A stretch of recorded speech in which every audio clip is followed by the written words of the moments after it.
తెలంగాణ ప్రజల సొమ్ము 1,00,000 కోట్ల రూపాయలను గంగ గోదావరి పాలు చేసి కాళేశ్వరం పేరుతో కూలేశ్వరం కట్టి దానంతటికీ కారణం నేనే, దాన్ని డిజైనర్ నేనే, ఇంజనీర్ నేనే, దాని కర్త కర్మ క్రియ తల్లి తండ్రి నేనే అని చెప్పి తెలంగాణ ప్రజలను అప్లపాలు చేసిన కేసీఆర్ ను నేడు తెలంగాణ రాష్ట్ర కాళేశ్వరం కమిషన్ విచారణ పేరిట పిలవడం జరిగింది.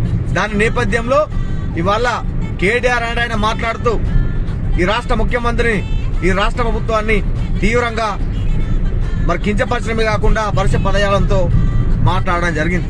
ఈ సందర్భంగా కేటీఆర్ ను నేను అడుగుతా ఉన్నా, అయ్యా కేటీఆర్, నువ్వు చిల్లరగాడని చెప్పి రాష్ట్ర ముఖ్యమంత్రి రేవంత్ రెడ్డి గారిని అంటున్నావు. ఈ దేశంలో, ఈ రాష్ట్రంలో అతిపెద్ద చిల్లరగాడు, సినీ తారలతో ఓటర్ల పుట్ట తిరిగినటువంటి వెధవా సన్నాసి, దుర్మార్గుడు, నీచుడు, నికృష్టుడు, బద్మాష్ ఎవడన్నా ఉన్నాడు అంటే అది కేవలం నువ్వు మాత్రమే. నిన్ను మించిన చిల్లరగాడు ఇంకెవడు ఉన్నాడని చెప్పి ఈ సందర్భంగా తెలియజేస్తా ఉన్నా.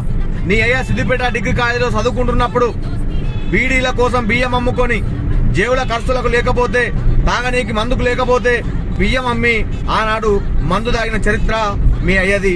మిమ్మల్ని మించిన చిల్లరగాళ్ళు ఈ దేశంలో ఎవరు ఉండరు.